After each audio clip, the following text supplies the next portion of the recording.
Today's show is brought to you by Audible. Audible is offering our listeners a free audiobook with a 30-day trial membership. Just go to audibletrial.com/TMHP and browse the unmatched selection of audio programs. Download a title for free and start listening. It's that easy. Go to audibletrial.com/TMHP. Good morning. It's time for your Morning Huddle, where we address how situations impact your mental health. In each episode, we take a deep dive into mental health issues by looking at ways to cope with mental illness and ways to break mental health stigmas. We talk about everything from emotional abuse to physical abuse and how to get help when you need it. There's no need to suffer in silence because Eric is here to coach you to better mental health. Here's your host, Eric the Counselor. Good morning, everybody, and welcome to the last episode of Season 2 of the Morning Huddle Podcast with yours truly, Eric the Counselor. I am here today.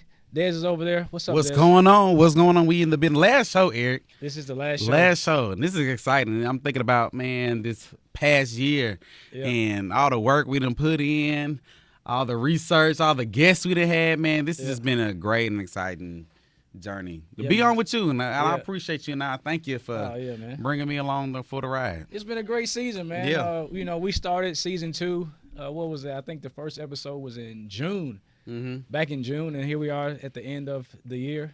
We went 6 months strong. We produced this is I think the 19th episode. Man. We wanted to do more, but we had a couple cancellations. You know what I'm saying? We're not gonna talk about it. You know what I'm saying? But it's all good. You know, we're gonna push forward and keep going. And we're gonna apologize. We gotta apologize to the listeners. Yes. I know y'all been missing us. Been tuning in every Monday. Like, what's going on? What's going on with the podcast? I ain't heard nothing. So we didn't do it on purpose, but we had to. And I feel like it's just that time of year, anyways. You know, that end of the year, there's so much stuff going on. Holidays is going on. You trying to take care of things with the family. You trying to wrap up your year, and at the same time, again, we talk about how we do this out of a labor of love. Absolutely. Hey, we don't get paid to do this, and we still got to take care of our lives out there. We got families. Yeah, and it's been a great season. Yeah. And so today we're going to wrap it up. So what we decided to do today was to pick out some of our favorite clips from some of our favorite episodes. No doubt, all the episodes that we did were great. You know, the feedback that we would get throughout the season, it's been awesome. The emails, May even sent us some questions about one of the episodes. Feedback as well. Because we definitely listen to the feedback and are making adjustments. To bring a better show to the listener. Yeah. And speaking of listeners, we got one of our listeners watching this Instagram. What's up, you on live over there? Yeah, I'm going. This is live, man. Okay, all right. We tune in. Tune in. What's up, Leslie? We appreciate you being a listener all season long, and so we do this for you guys. Yeah. So let's before we do that, is there anything else we need to kind of wrap up for the season? Any information? Nothing? I don't think so. Nothing? I don't think. Look, that's pretty much it. I done said my piece. As far as what is May over here whispering? What did she say? She don't want to be on camera today. She wants us to apologize again. I feel like we apologize, but they know. Look, we are so sorry. Keep apologizing. So sorry. Kevin Hart. Look, it's like right. I was just about to say already addressed this once. We grown men in here. We missed a few shows. Okay, we missed some shows. It wasn't our fault. Yeah, we did everything that we could. Yeah, but it just didn't work out. But we do apologize. We appreciate you listeners. So Dez, let's go into some of these clips. You want to? Okay. So what we did was I picked out a few clips and Dez picked out a few clips. Yeah. Let's just go. Let's hear your clips. Let's pick out. Well, look, I was going straight down the list. So I'm gonna start with the first episode, which is your pick. Very first episode that we had with a guest. It was the title of the show was Transgender. Which was great. Our guest Jamie came on and she used she used our platform as a way to come out as a transgender woman because I'm a lot of people did not know. Yeah. And so she wanted to use this opportunity to broadcast that, and it was a great episode. So if you haven't had a chance to listen to it, go back and listen to it. But right now we have a clip just for y'all. Take a listen. Being in, I think maybe the 8th grade, and I'm going to use a word that's really terrible, and it's not a word that really belongs in my parlance, but it's a quote. Okay. And so it's needed. And in case he's listening, I'll spare the name of the kid that shared it. Okay. But while sitting in my desk at school, I had a kid turn around and look at me, and he says, "Why are you sitting like a faggot unless you are one?" 13. That's, we always say kids can be cruel, but I still feel like crap when I think about that. How old are you, Jamie? I am 34. And so, we're talking 20 years in the past, and that comment still reverberates to me.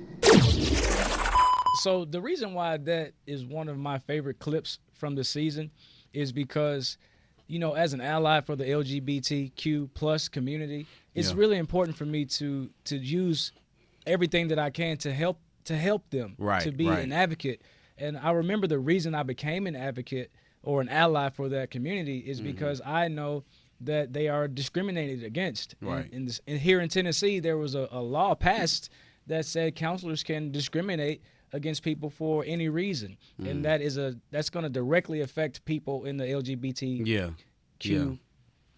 plus community, and it stops them from wanting to go and get help. Exactly. And so I can relate to that as a black male. It's like I know what it's like to be marginalized, undervalued, underappreciated, and so I just opened up, really my heart to that community and said, if no one will help you, I want you to know that I am actually here.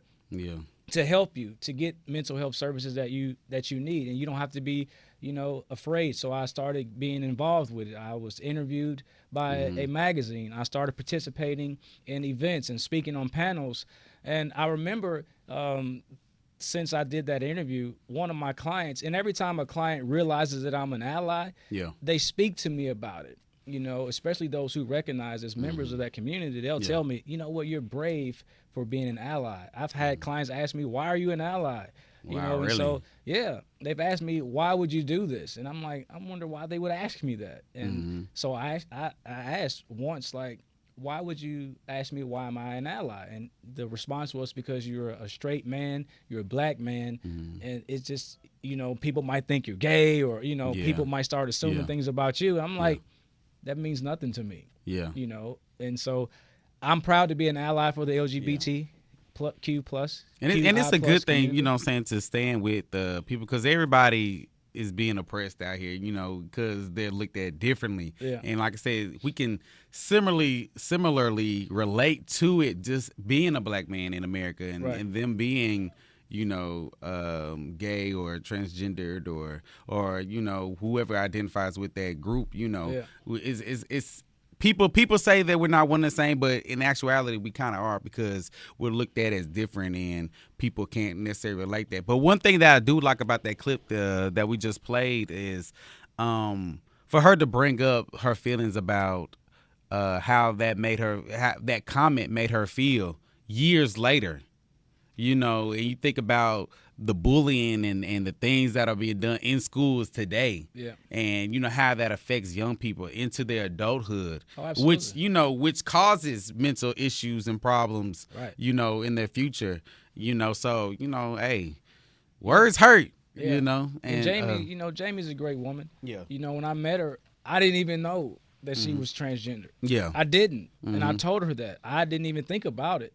And for her to use our show to come out to the world, the people that she works with, her neighbors, the people at her church, her family, I thought that was extremely courageous.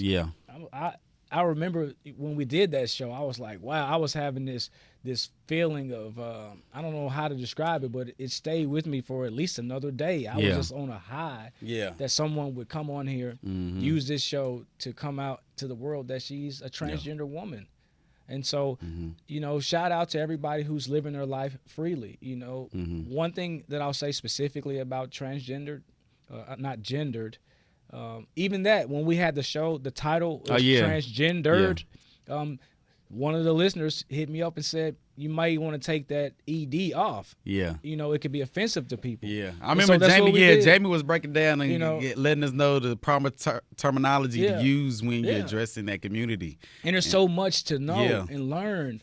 And so I think there has to be some level of understanding on both sides of it. Even for me as an ally, I don't know everything. I don't know all the right things to say. Yeah.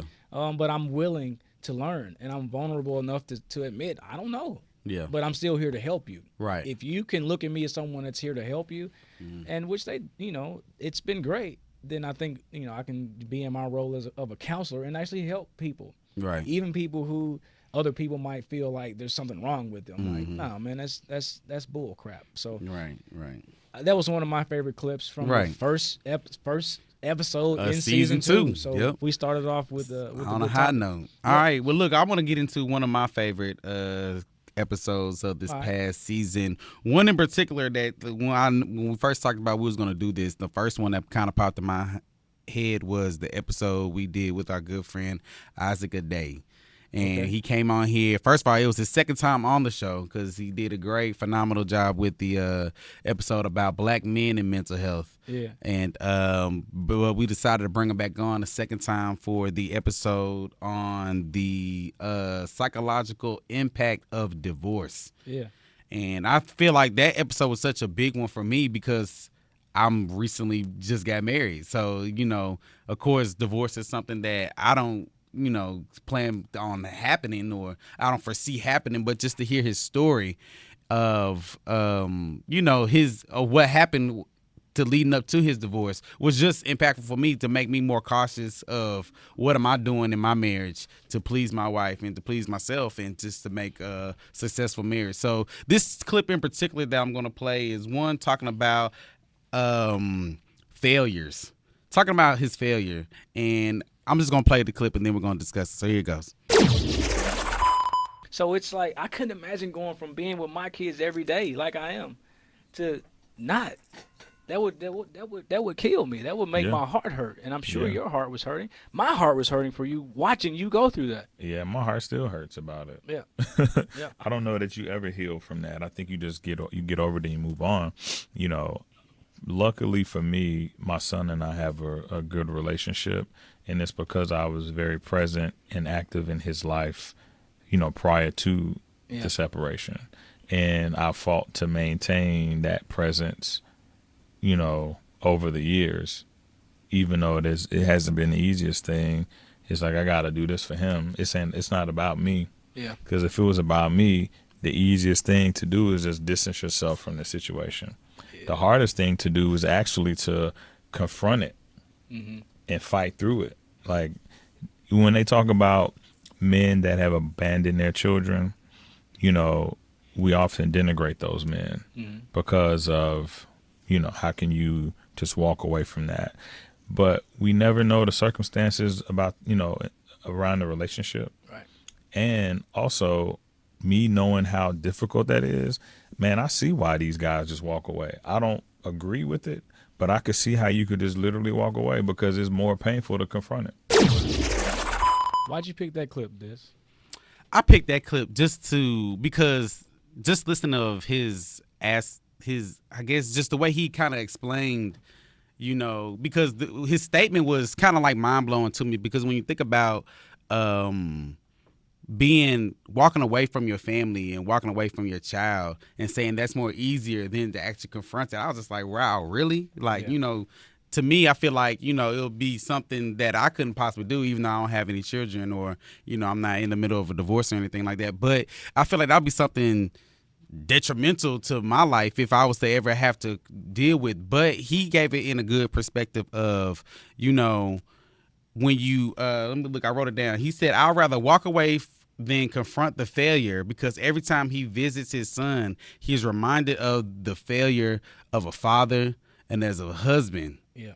And so just to have to be reminded of that consistent failure is something that, is hard on your mentality. Yeah. It's hard to have to revisit every single time you know, when you think you're doing good and it's time to go back and pick your son up from your wife or meet them halfway to pick up, and then you're dropping off at a gas station or something like that. You know, that's something that sits in your mind and that can affect you mentally.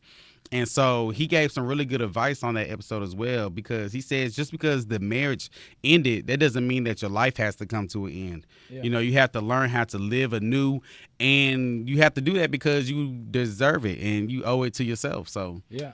You know. Yeah, I can tell y'all that Isaac is moving on with his life. Hey. He's living his best life. Come on now. And, yeah, you know, it struck me when he said that. I remember that episode when he said that, that every time he comes around his son and his ex-wife, it's a reminder of a failure. Yeah. And me as a therapist, I'm wondering how he can reframe that. I'm wondering how can you look at that in a different way? But I could relate to what he was saying. You know, it hasn't happened to me, but just if I could imagine what it would be like to constantly be confronted with something that you are considering, you know, a failure in your life. Yeah. And so that could, like you say, that could weigh on your psychological well-being. Yeah. You know, so that was a great episode, man. I remember some feedback that we got. One of our listeners actually hit me up on Instagram and said that show, several people actually have hit us up and said how that show is helping them go through a divorce, especially the part when he says that it's not the end of your life. Yeah. You have to love and respect yourself enough to just start your life anew. And so that was some advice, not advice, but that was some feedback that we got. And so that was a great episode. Great episode. I might have to go back and re-listen to that one. Divorce. So if you hadn't had a chance to check that show out, go back and listen to that show that we did with our friend Isaac Adai. Yep. What clip we got next? All right, so the next clip that we got is another great episode that we had with our good friend Josh Mundy. Okay. Over there, Music City Cleaners. Yep. You know, the lab, multiple. First of all, one thing I love so much about this episode is because, for one, Josh being so well known in the city, and you know he's known for the businesses that he has. Now, I didn't know he had so many businesses. Yeah. We got to 10. I think in that episode, I think we listed like 10 businesses that he had over the course of 15 years, I think. Man. Something like that. And it's like, wow. I did not know that. But this was the Struggle and Perseverance. So before you play that clip, so this is a clip where Josh, we're talking about Joshua Mundy. Yeah. He kept it all the way real. Like, all the way. This is a part of entrepreneurship that people don't see or hear about. Yeah. Most people just see the glitz and the glam and the pictures. And they see the after, but you don't see the before. And you don't see the during. You just see the results, and you're like, "Oh yeah, they got it together. They, you know, this and that. Everything is going well." But I think this was an episode that let people realize that everything that looks like it's going well might not be going well. Yeah. So let's play this clip from Joshua Mundy from the episode of The Psychological Toll of Entrepreneurship. But the title of that show was Struggle and Perseverance. Yeah. Here we go. Bro, I was depressed for about 2-3 months. Yeah. Like deep down. Talk to us about what you deep were experiencing. Down, like what did it feel like? What deep do you remember? down, like I didn't want to get up out of the bed. Yep. Like I just wanted to sleep it away. Yeah. Like I ain't want to do anything. I didn't want to work. I didn't want to do anything, bro. So at the time, and I was just like in a serious bad place. Like I'm like, man, I just want to end this. Like I don't even want to hurt myself, kill myself. You know what I'm saying? Like, man, I can't take it. Yeah. You know what I mean? Like, cause my identity was wrapped into, you know, man, Josh just opened up a cafe in Murfreesboro. Yeah. Now everybody like, man, that must close. Already. Like, what happened? Yeah. What are you doing? So it was just, I was just such in a bad place, and it just took me understanding that when I stepped out to be an entrepreneur, I always reflect back to this. I told the Lord, I said, God, no matter how hard it gets, I'm never going back. Yeah, no matter how hard it gets, he said he's never going back. And so he was talking about the psychological anguish that he was experiencing from the opening and closing of a business that he invested so much time and money into. 45 days later, it was closed. And so, you know, when you start a business, there's an emotional part that we don't think about. Yeah. You know, it's like you're a baby. Yeah. And then when your baby closes down in 45 days, it's like a death. Yeah. And you heard him say that he didn't even want to live anymore. He was ready to shut down his life. Yeah. Because of the psychological anguish that he was experiencing from the opening and closing of a business. Yeah. Man, that's just, to me, that's saying so much. Yeah. Think about how many people have opened and closed a business that may have felt the same way, may have wanted to take their own lives because of what they thought people might say about them. You know, how's it going to look that I did all this and I was hyping all this up and now it's closed? It's closed. But one thing I do like about Josh, and I appreciate it about him, for one, sharing his story. Then another one is he didn't give up after that. Right. Because, again, that was the story of his first business. Yeah. Not his fifth or sixth. That was his first business. and we listed about 10 on there. Yeah. You know, and now I feel like, you know, if anybody in the city of Nashville knows Josh, he's definitely doing very well for himself. He's doing good. Has a couple of businesses that he got going on. I don't know what else. He probably has more than that going, but you know, to for him to get to this place now, seeing where he was, you know, he didn't allow that situation to deter him and just hold him back and not move forward because, you know, things don't always work out. You know, so it's like, you know, how can I build up and keep moving forward and pushing forward? So that's one thing I definitely took forward, and I appreciate about that episode. Yeah. Another thing is, I heard this a long time ago as an entrepreneur. The business you start, like the business that brings you into entrepreneurship, is not usually the business that you're going to finish with. Right. You know what I'm saying? Like I've started so many even I have started so many businesses. Yeah. And they are long gone in the past. You know what I'm saying? And so if you start a business, that doesn't mean you're going to always be doing that business. Doing that same one. Yeah. And you just know that most people that start their first business is not the business that they end up doing later. It's true. Yeah. Yeah. Great. Another great episode. Josh and his wife, they host a Christmas party every year. Yeah. It's tomorrow night, actually. I was going to say, I get the emails about that thing all the time. So, are you going? I'm going out of town. Oh, that's right. I'm going out of town. When y'all you going? leaving? We leaving in the morning. I got you. I'm definitely going. Yeah. Yeah. So it looks like a great time. I get them emails all the time. Yeah. You're personally invited to the. Yeah, man, I've been going to that party for years. So obviously this is not Monday morning that we're recording this. This is Thursday morning actually. Right. But this is the last show, so we're recording. And actually May didn't know this. She was like, "Do y'all do the shows live?" People used to ask me that. People have always asked me, "Do we do the shows live?" Yeah. We're not doing live shows Monday morning at 6:00. No, not at all. Sorry to break not 6 a.m., we just took the mystique away. We just unveiled. We just removed the curtain.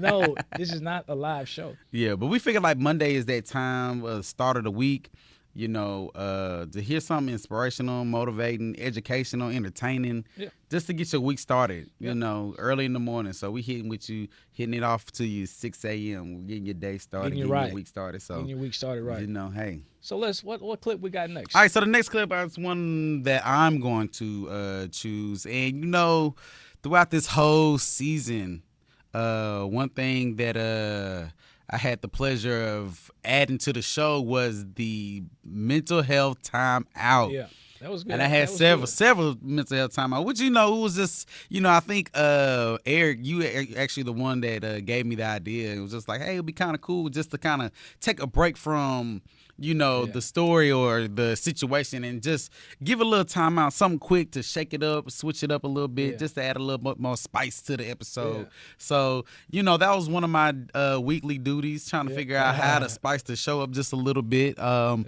so one of my favorite timeouts that I got to do this past season, it was on our episode Dealing with Fear. Yeah. And we was talking about, you know, how to break through fear, how to overcome fear and things like that. So that only made me think of another good, I guess I can call him some sort of mentor of mine, Will Smith. Yeah. And I don't know if a lot of people follow Will Smith on social media. He's like real heavy right now. He'll hit you with some daily gems all the time. And one in particular, he talks about fear all the time. And I just had to share that on this particular minute time out. Check it out. It's time for a mental health timeout. Today's timeout, I wanted to share a message from someone who is well known and drops pure gems on his social media constantly. And I'm talking about none other than Will Smith. Now, in the midst of our conversation today, I couldn't help but think about this message Will Smith shared with an audience about when he first skydived. And he had something great to say about facing your fears. Take a listen to this. The lesson for me was, why were you scared in your bed the night before? What do you need that fear for? Just don't go. Why are you scared in your bed 16 hours before you jump? Why are you scared in the car? Why could you not enjoy breakfast? What did you need that? The fear is fear of what? You're nowhere even near the airplane. Everything up to the stepping out, there's actually no reason to be scared. It only just ruins your day. You don't have to jump. And then in that moment, all of a sudden, where you should be terrified is the most blissful experience of your life. And God placed the best things in life on the other side of terror. On the other side of your maximum fear are all of the best things in life. Did you catch that? He said God places the best part of life on the other side of terror. So that only means we're going to have to push through our fears just so we can see the true joys of life. Just think about that. Now, back to the show. The greatest part of life is on the other side of fear. Greatest things in life on the other side of fear. I just said that to somebody the other day. My wife, actually. Mm-hmm. Yeah. Because, I feel like so many people out there they hold back from doing great things because they're afraid of what could happen. Yeah. I had a conversation with, a good friend of mine who actually, I shared this episode with her, and she became a listener. But we just had another conversation yesterday about what is it that you are afraid of? Yeah. We will sit down just talking about, things we're going to do better for the new year and things like that. One of the things she wants to do, and it was the same one for 2018, but she said she's going to continue to do it, is to overcome her fears and stop being worried about what others say. And I think that's the major part about it.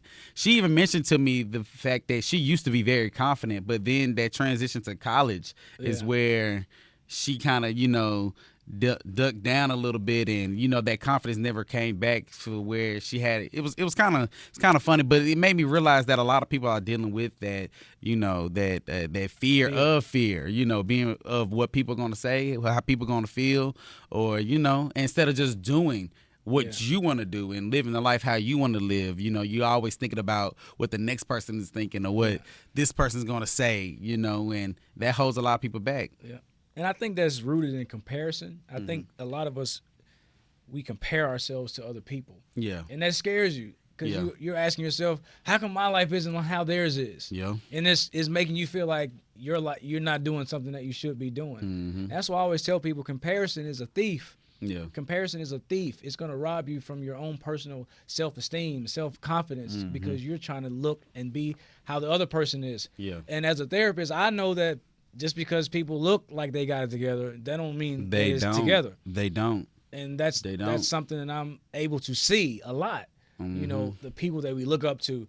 And I've oftentimes asked myself, May, I wonder, would you still like that person, or would you still look up to that person the way that you do if you knew that they struggling what they were struggling with? Mm-hmm. Would you still even like that person? That's some of the things that I think about. And so fear is rooted in fear of missing out. Yeah. You feel like you're going to miss out on something. Mm-hmm. Fear is, fearing that you're not like my fear that I talked about in the show. Yeah. I'm not going to leave the type of legacy that I want to leave. That's something down the road. Yeah. Fear, we worry about things that are not even real. Yeah. False evidence appearing real. Real. Yep. That's the acronym for fear. For fear, yeah. False evidence appearing real. It looks real. Mm-hmm. You're thinking about, I might really, fail at this thing. It looks real. But it's not real. It's false evidence. Exactly. And so fear, the best part of life really is on the other side of fear. You get over there and you realize this was not that bad. Yeah. You're like, man, I'm so glad I took that leap of faith. Mm-hmm. I'm so glad I left my job to start that business. Yeah. Even though you were so fearful of it. Mm-hmm. And so the other side of fear is the best parts of life. Don't forget that.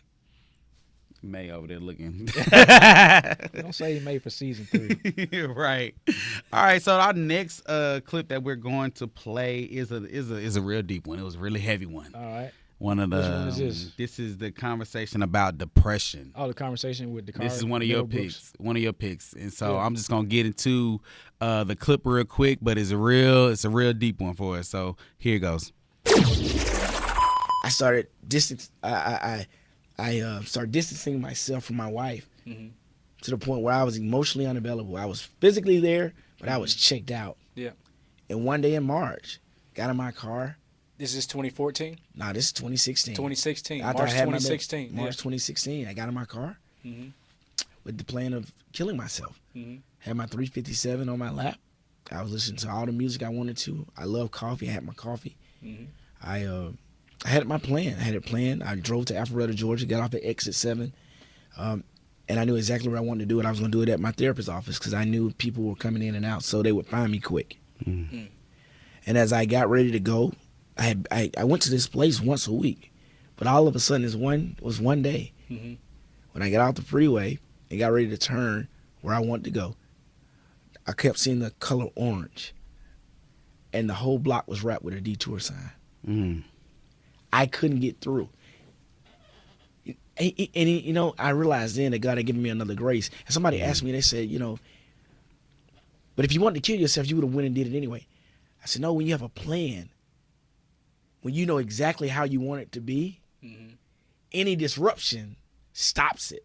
It's almost like when I listen to James Shaw talk about the guy, at the Waffle House. Yeah. Once he disrupted the guy could have came back, right? But he ran away. He said, "Why you do this?" I think that was James. I mean, I'm not, using this as, but I understood when you have a plan and it doesn't go as planned, you stop. So, that was a show that connected with a lot of people. Yeah. A lot of people. So, I don't even know where to begin. Like. Yeah. It was just so heavy. It was so deep. Yeah. And the thing that stood out the most, and I think we talked about this after the show, was when you have a plan. Yeah. And when you have a plan when you actually have a real plan to take your life, and something throws that plan off, it's like the whole plan is thrown off. It stops. Yeah. And so for him, it was a detour. It was the orange signs. It was just a detour.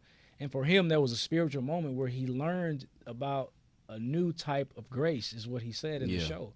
Yeah. And so I don't know if you listening or anybody has ever thought about taking their own life and was serious about it, but I have been in that place to where I was serious about it, where I was going to jump out of a window on an 8th floor of the building that I was living in. Yeah. But it was just a single moment. It was a single moment. It was a thought that I had that was, I'm not ready to die. Yeah. That threw off the whole plan. Like, it threw it all off. It was like, it's like snapped me out of it. Like, what's going on here? Like, why am I about to jump out of this window? Yeah. It threw everything off. And so that's one of the parts that stuck with me, was that when you have a plan, it seems like the right thing to do. It does. It's like draws you in. But one little thing could give you a brief moment of clarity to where it could be the thing that saved your life. It saved his life, and it saved my life. That's why I'm here today. Man, like I said, that was such a heavy episode for me. Just to hear that story for once. It was just like the way he was telling it. Yeah. Like, I was visualizing everything from, him being in his car. Yeah. He got his gun on his lap, coffee, listening to music, gets out that. Like, I'm visualizing everything. Yeah. And then also, I don't know what made this pop, but I popped it. Well, another thing that popped in my mind was what it would have been like if he did go through with, killing himself in front of his counselor's office. Yeah. The toll on the people that would have found him. Yeah.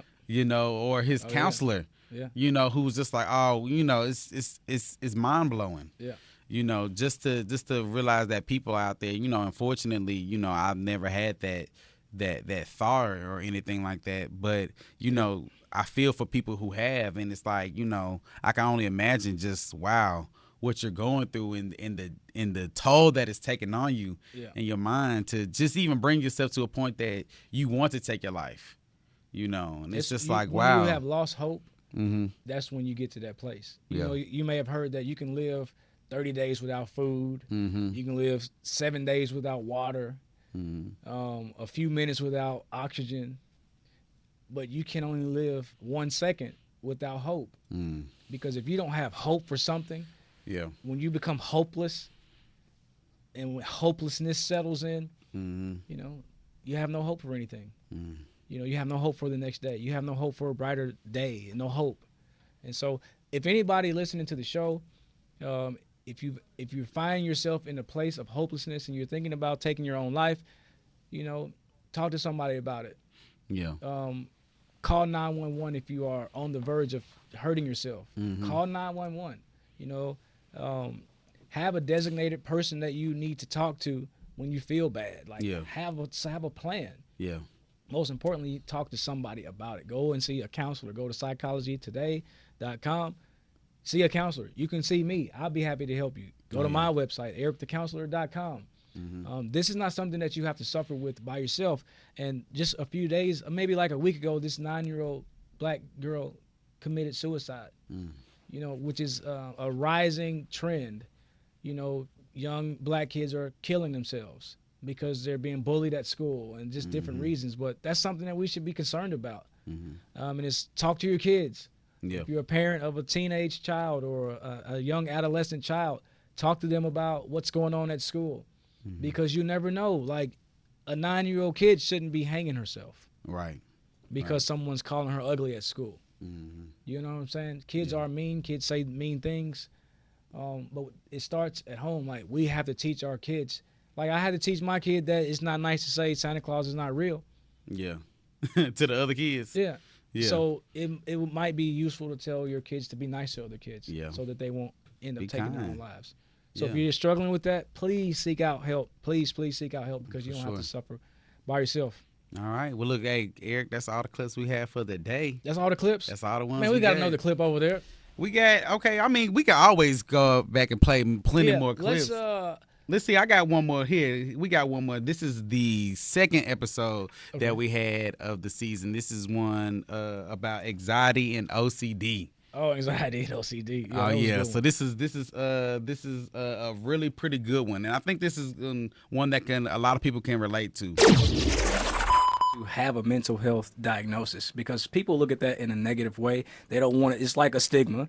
They don't want that to follow them. They think that if they have a mental health disorder, they can't get a job or they're going to be, you know, discriminated against. So how was it for you when you received your diagnosis? You know, that's a good question. And for me, I had feelings about it, personal feelings, because I didn't want to be a part of the stigma. But fortunately for me, I'm very big on family history.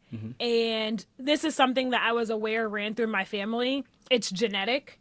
It runs on my father's side. Mental health illness runs on my father's side.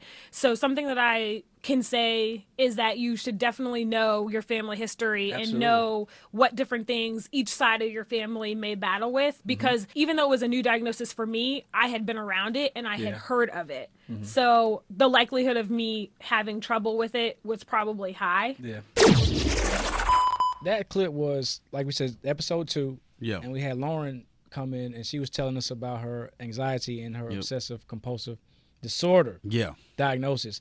And that clip was about, the reason I like that clip was because she talked about what it's like to have a diagnosis. You know, sometimes in practice, you know, when I'm working with college students, I don't tell anybody the diagnosis. But when you go see a counselor, you're going to have your intake. After their first or second session, they're going to give you some type of mental health diagnosis, period. They may not ever tell you what it is, but their treatment planning, everything you do after that first session is going to be tied to what you told them in the first session. And it's going to be, you know, they're going to be treating a specific diagnosis. Now, the challenge that people have with coming to counseling is they think they're going to be labeled crazy. Like, again, if I had $1 for every time someone actually asked me, am I crazy? You know, I'm not crazy, am I? I'd have a couple $100 by now. You know, I wouldn't be rich, but I would have a couple $100 because people think you're going to be diagnosed as crazy. And so the way I like to describe a diagnosis when I do need to talk about the diagnosis with the client is I tell them, you know, it's not a mental health disorder. I don't like to use the word disorder. I don't. I just like to describe it as this is the way that we can categorize your behavior so that other clinicians can have a common understanding of what's going on with you. Right. So your behaviors, what you're telling me, it all fits for this specific, mental health disorder. But I don't call it a disorder. I just call it, the way I describe your behavior. Yeah. And it makes it easier for you to understand. It makes it less of like, oh, something's wrong with me. If I tell you this is just a way to describe your behavior versus this is a mental health disorder that you have. So it just helps. It kind of helps with it. Yeah. And another thing about knowing a diagnosis is that it helps some people. It gives people a sense of, oh, okay, now I understand what's going on. A diagnosis that I see that happen with the most is like a borderline personality disorder. And so that's you have a lot of trouble with your interpersonal relationships. Like every relationship you have seems to be like in a disarray. You're snapping on people. You have this pattern of doing dangerous things, and the other symptoms. When I am able to hear that from a client, and I'm able to say, "Oh, this is what's going on," it's like, "Yes, thank you for telling me." Now I know. Now I can understand. In a different way. I'm not crazy. Right, and I feel like that's what a lot of people just really need to understand is have better understanding of what's going on because they don't know. And they thinking that's probably the first thing they thinking. Oh, I must be crazy. I'm crazy. I need to go see a counselor. But when you have that understanding, then you could be able to identify it, and you can be able to work through whatever the issue is. So I tell people, go and learn about this particular disorder, especially with borderline.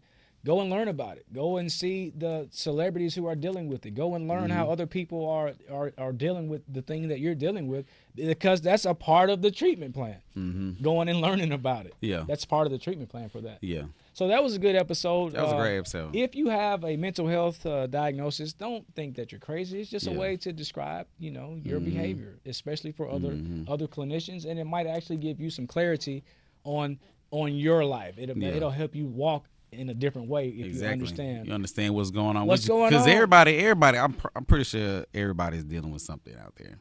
Everybody is dealing with some type of anxiety. Exactly. And what was so good about the episode with Lauren is, if you see Lauren for the first time, you think she has everything together. I know I did. Yeah. I thought she was. I think back to when I first met her. It was with Tiffany, your wife. Yeah. She introduced me to her at a local cafe, and she business suit, makeup on, and she was taking notes. Like she looked like she had everything together, and she was on top of her game. But to hear that episode, some of the daily struggles that she deals with as far as anxiety, I was just like, wow. Yeah. You never know what people are truly dealing with, until and it's like don't think that you're dealing with things by yourself. Right. There's always somebody else out there who's dealing with, and you can help each other. Yeah. Build each other up and work through those minor illnesses and things like that. So, Yeah. All right, man. So look, I guess that's it. That's it. It's been season 2. Is that it? May, that's it. May is not in. May in the building, y'all. Y'all gonna meet May later. But listen, it truly has been a great season. Dez, I appreciate you coming on board. Man, no problem. Producing all these shows. Hey. Adding more, value to the show. Put a little more flavor on the show. You know what I'm saying? Put some, put a little hot sauce on there. Sauce, yeah, right? I'm like a little salt and so pepper hot. type of, you put some sriracha on there. Oh, little hirachi. Yeah, not hirachi. That's a shoe, bro. Oh, what I say? Hirachi. Sriracha. Yes. I'm messing up. Okay. Sriracha. That's how I know it's time for us to get up out of here. Listen, big shout out to all the listeners on iHeartRadio, on iTunes, on Spotify, on TuneIn, wherever you listen to our show. Thank y'all. Where you Thank listen y'all to the so show, much. Nate? On the just website. The Morning Huddle Podcast. The morninghuddlepodcast.com. Wherever you've listened, we appreciate you guys. It's been totally awesome. Man, 2018 in the books, y'all. 2018 is in the books. It's we the hope end you're of the having year. a happy holiday season. Yeah. Happy Merry Christmas. Kwanzaa's starting after Christmas. Yeah. All the holidays, all the things that you're celebrating. Then we're getting ready for the new year. And then Happy New Year to all the listeners. And thank me. Look at May. Look at May over here being thankful. Mic, but she don't want to get on. You might as well say that in the microphone over here. Thank you. May says thank me. And thank you, May. Thank you. Thank you. Hey guys, it's been a great season. We hope you make it a great day, and we'll see you in season 3. Peace out. Thanks for listening to the Morning Huddle podcast. For more information about this episode, please visit www.themorninghuddlepodcast.com. You can also follow us on Instagram at Eric_the-counselor. All information set forth in the Morning Huddle podcast and on themorninghuddlepodcast.com is not professional mental health care or medical care.